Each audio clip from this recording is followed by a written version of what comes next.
Géostratégie politique française en Afrique, Macron a-t-il tout perdu? Nous nous interrogeons.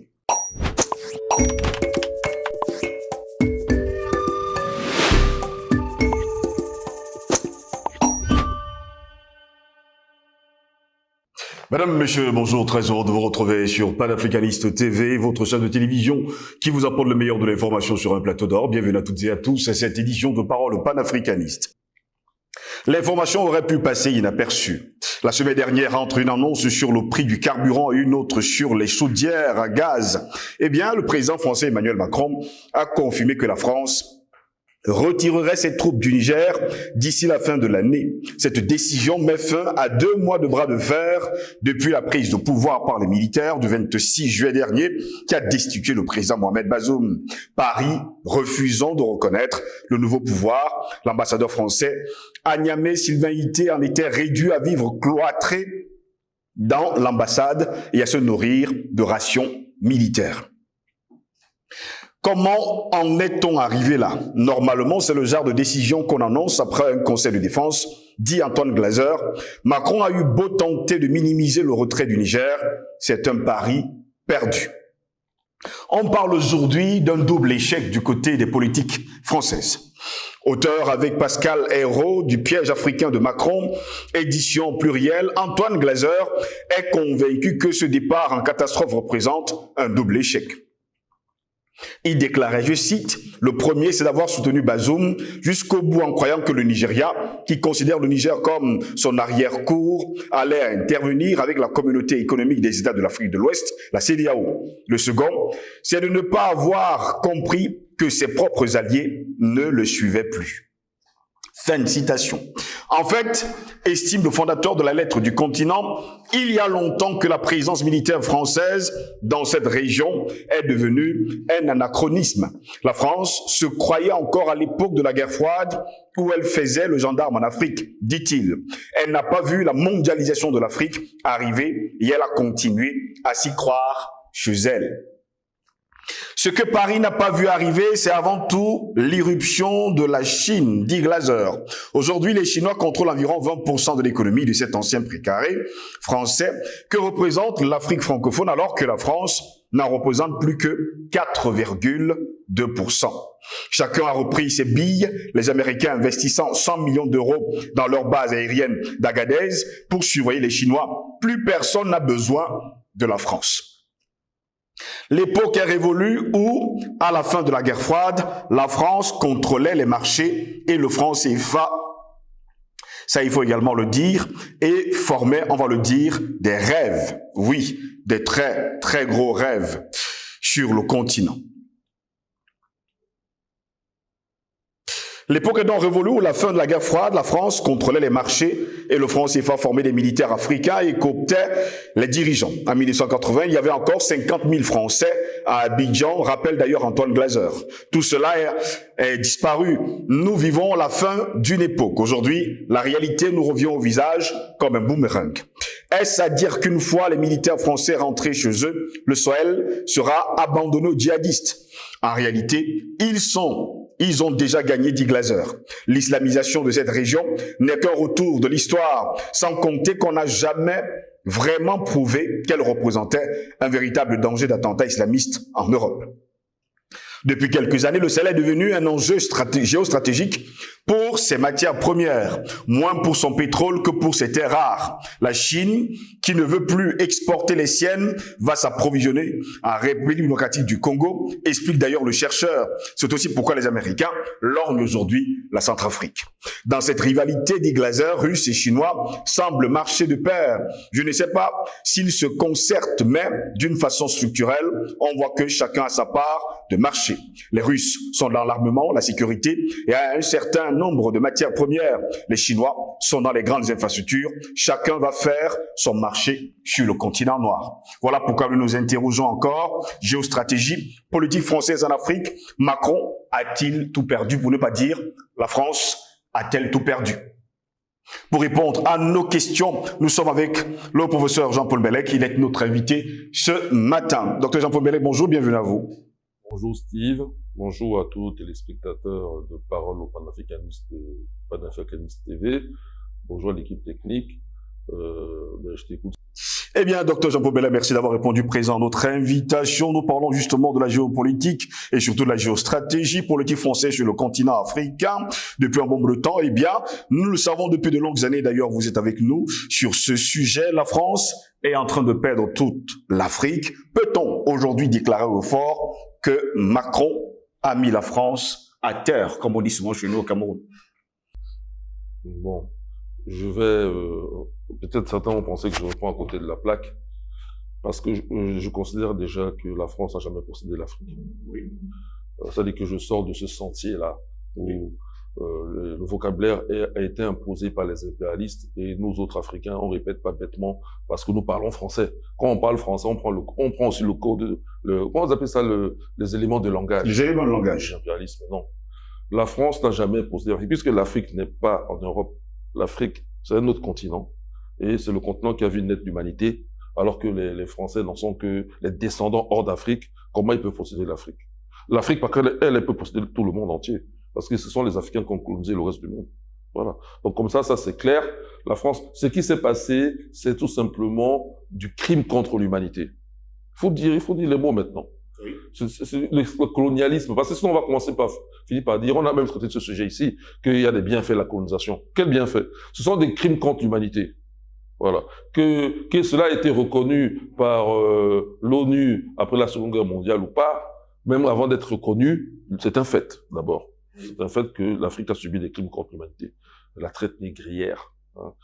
L'Europe même a subi. La race noire, pour être plus précis, a subi des crimes contre l'humanité. Qu'elle soit en Afrique, en Asie, en Europe ou ailleurs. Et encore aujourd'hui, c'est pas fini. C'est la race noire qui subit des crimes contre l'humanité. Contre les sous-produits de la race noire. Parce que tous les autres sont des sous-produits de la race noire.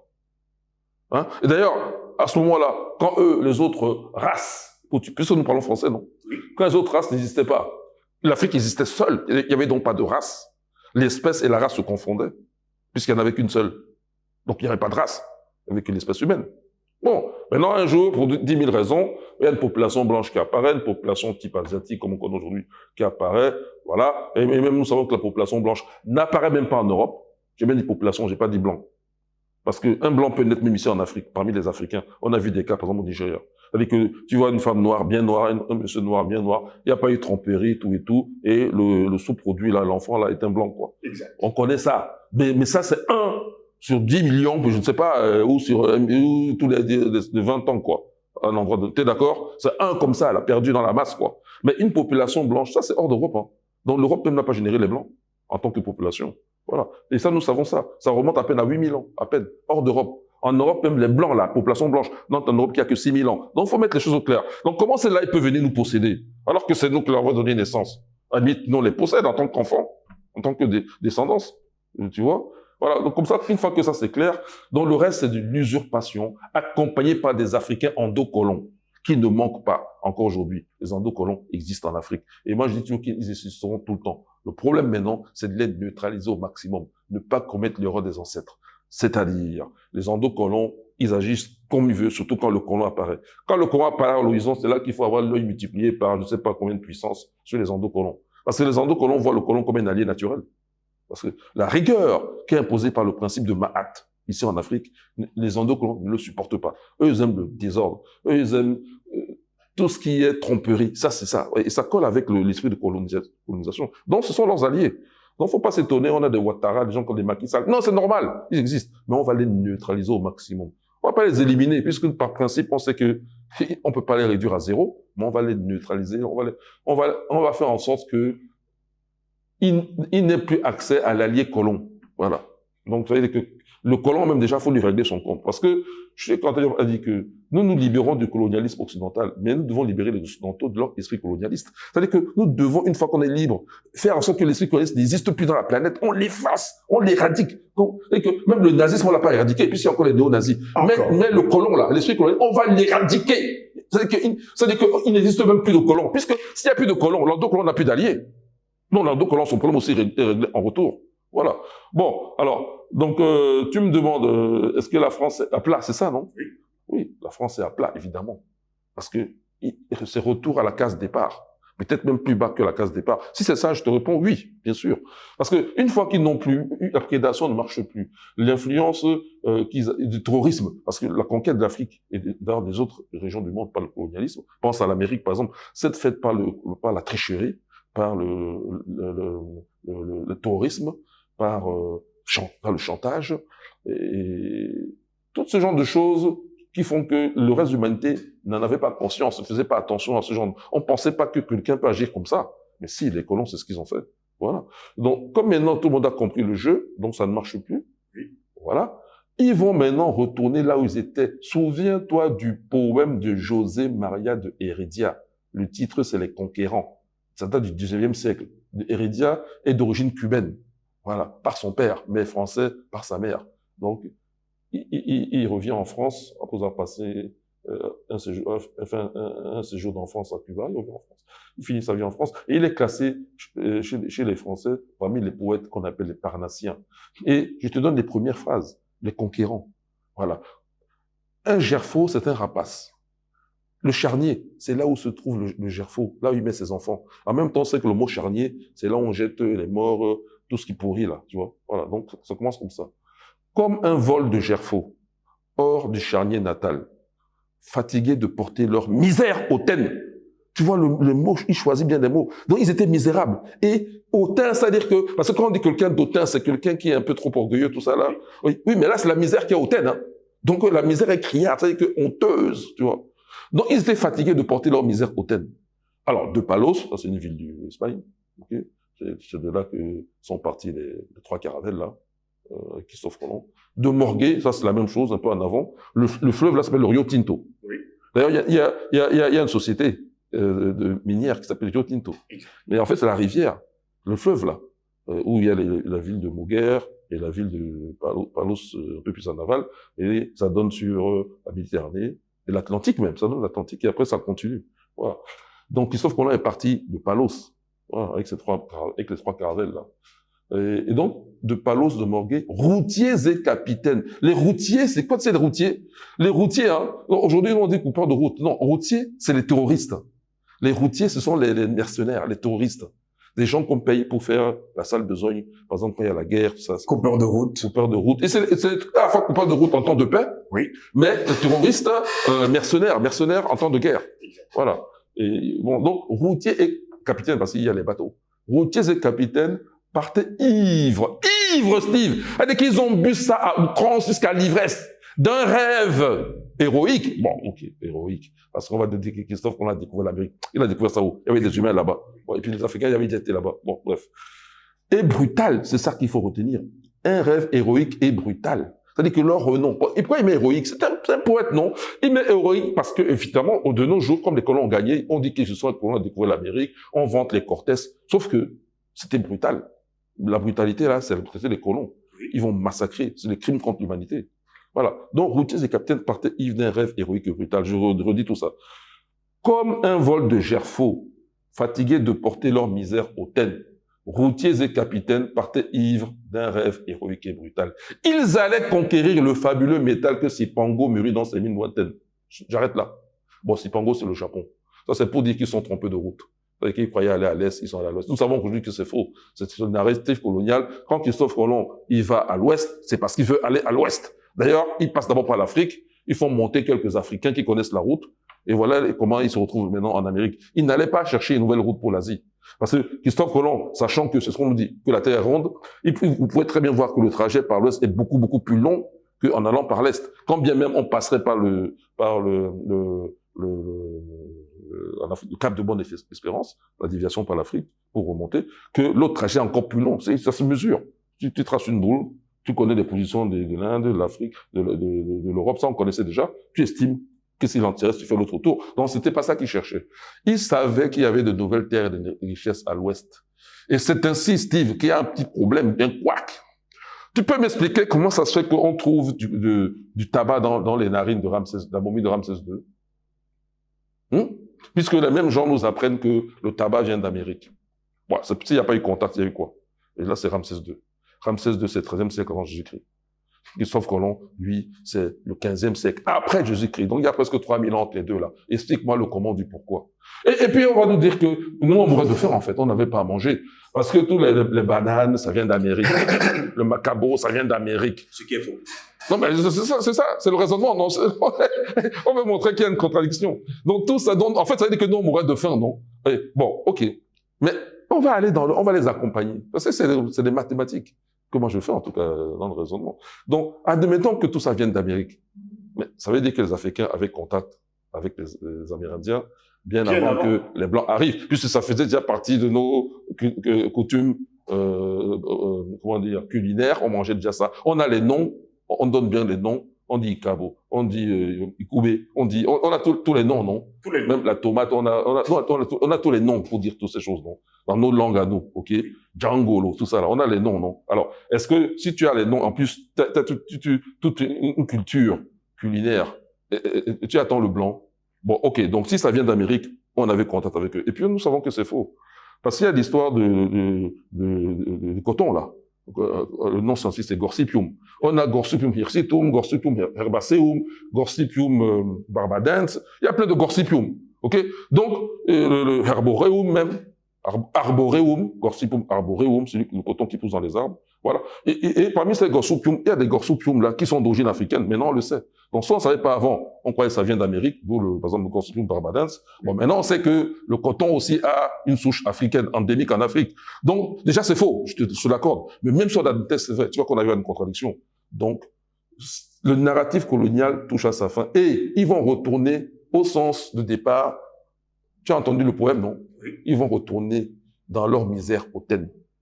C'est ce qui les attend. Et c'est ce qu'ils méritent. Parce qu'ils auraient pu négocier ça en paix avec les populations africaines ou amérindiennes ou autres en Asie. Non, ils ont mis la brutalité, un rêve héroïque et brutal. Et ils en ont fait l'héroïsme. De Gaulle impose le franc CFA, monnaie naziée, à 15 pays d'Afrique francophone. Ok? Entre guillemets francophone, t'as compris ce que je veux dire? Entre guillemets, je sais qu'on va traiter le thème dans une autre émission, mais De Gaulle, là, c'est un héros pour eux, tu vois. Rêve héroïque et brutal. De Gaulle est un héros pour eux. Oui, mais il a fait la brutalité sur nous. C'est des crimes contre l'humanité. Tu comprends? Donc, leurs yeux se ferment sur le crime, mais s'ouvrent sur l'héroïsme. Et nous, colonisés, on veut nous imposer d'oublier le crime et reconnaître l'héroïsme de Gaulle. Mais non, pas du tout, ça marche pas. Et voilà, c'est ça qui touche à sa fin. Et maintenant, ils vont voir le prix de leur facture. Souviens-toi de José María de Heredia. C'est un très grand poète. Et sa souche cubaine traduit une souche africaine. N'oublie pas ça aussi. J'ai bien compris. Peut-on dire aujourd'hui, Dr Jean-Paul Bellec, que le Niger est devenu la tombe de la France? Oui, le Niger, le Mali, le Burkina Faso, et il y a d'autres aventures à venir. On n'a pas encore tout vu, Steve. Pas encore tout vu. La Côte d'Ivoire, le Sénégal, le Togo, je cite, le Bénin même de Talon, et tout va passer, hein. Il y a même d'autres pays que j'ose même pas citer, mais qui ils ne perdent rien pour attendre. Non, la colonisation au sens large est terminée. Seulement, la chose que je vais remarquer, c'est que les gens sont de très mauvais analystes.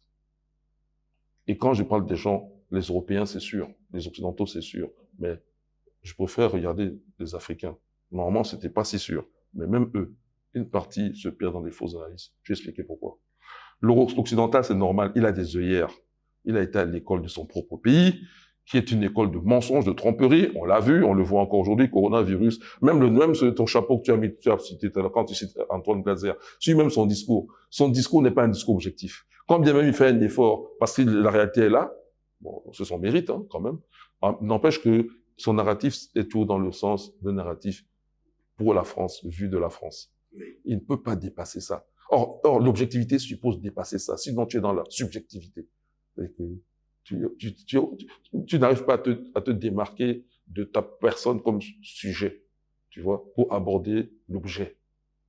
Si tu fais ça, ça s'appelle l'objectivité. Si tu n'y arrives pas, ça s'appelle la subjectivité. Il reste dans la subjectivité quelque part. Bon, je pas à 100%, mais quelque part, il y a toujours de la subjectivité. On ne peut pas dépasser. Alors, le problème maintenant pour les Africains, c'est quoi? C'est que ces Africains, eux aussi, ont été à l'école occidentale. Ils sont très nombreux aussi. Bon, même ceux qui n'ont pas été à l'école occidentale, pendant un moment, avant que nos médias commencent à irradier l'espace, enfin, nos médias avec les ondes commencent à irradier l'espace, il y a eu des télévisions et radios mensonges comme RFI, TV5, BBC, et La Voix de l'Amérique, et même d'autres encore qui inondent encore d'ailleurs l'espace Africain. Oui, audiovisuel africain. Et ce qui fait que si les Africains y croient et ne se nourrissent pas à une autre sève panafricaine, par exemple, bah, ils ont un faux discours qui les trompe. Donc, même ça, c'est une école, en fait. Alors, donc, ça veut dire quoi? Ça veut dire que l'idée était que l'Afrique, entre guillemets, anglophone est plus avancée que l'Afrique francophone. Ce qui trompe, c'est que sur le plan, que ce soit économique, militaire, industriel, le monde occidental anglo-saxon est en avance sur le monde occidental latin. Donc, du coup, on a transposé. Or, tu vois que c'est faux. Je vais citer quelques noms. Bon. Quand je vais dire Kwame Nkrumah, on va me dire anglophone. Je suis dans les catégories coloniales. Hein. Ok, oui, moi, je vais mettre Cheikh Anta Diop à côté. Moi, je vais mettre Oumyobé. Je vais mettre Félix Mounier. Je vais mettre Lumumba. Je vais mettre Modibo Keïta. Je vais mettre beaucoup de gens là, avant de remettre un deuxième anglophone. Donc, peut-être tu vas chercher le nom. Hein? Quand tu vas me dire Wole Soyinka au niveau de littérature, tu as dit que oui, ok, prix Nobel littérature. Est-ce qu'il y a un francophone qui a eu? Non. Je te dirais que c'est une affaire politique et que c'est piloté par les États-Unis et que Wole Soyinka a été un anglo-saxon et que d'ailleurs tu entends la voix de Wole Soyinka dans notre combat panafricain là, tu l'entends. Donc c'est quelqu'un de coopté. C'est-à-dire que comme il est anglo-saxon, les anglo-saxons le connaissent bien. Et comme c'est eux qui ont la plus grande influence, puisqu'il fallait donner un prix à un Africain, on a donné à celui-là. C'est tout. Donc comme ça met les choses au clair. Voilà. Alors, et tu vois que finalement, en fait, le résultat, c'est quoi? C'est que puisque les anglo-saxons étaient si civilisés et qu'ils ont fait l'indirect rule, c'est qui a profité, entre guillemets, aux pays anglophones africains. Admettons que c'est possible. Admettons, prenons le narratif là. Parce qu'en maths, il faut bien admettre quelque chose pour raisonner. J'admets, je n'avais pas dit que c'est vrai, mais admettons. On verra bien où on arrive. Si ça coince là, n'en parlons pas pour, si j'avais pris l'hypothèse totalement opposée. Bon. Alors, donc, admettons ça. Toujours est-il que, il est clair que pendant la révolution haïtienne, elle vient du côté francophone. C'est-à-dire que c'est là où il y a le maximum de répression, oui, qui est le maximum de révolte. Parce que, et c'est là, c'est ce qui se constate, et c'est l'atout majeur de l'Afrique, et c'est la culture africaine qui est forte. C'est une culture qui est extrêmement forte. Même tu mets l'esclavage, c'est difficile de la détruire. Parce que tu mets l'Africain dans l'esclavage, même la plus dure, on l'a vu, on l'a vécu.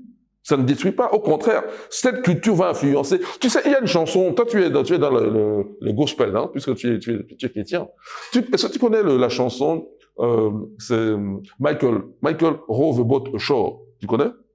Michael Row the Boat Ashore. Alléluia. Ben ça, c'est un gospel africain-américain. Mais ça fait le tour du monde. C'est un gospel africain-américain.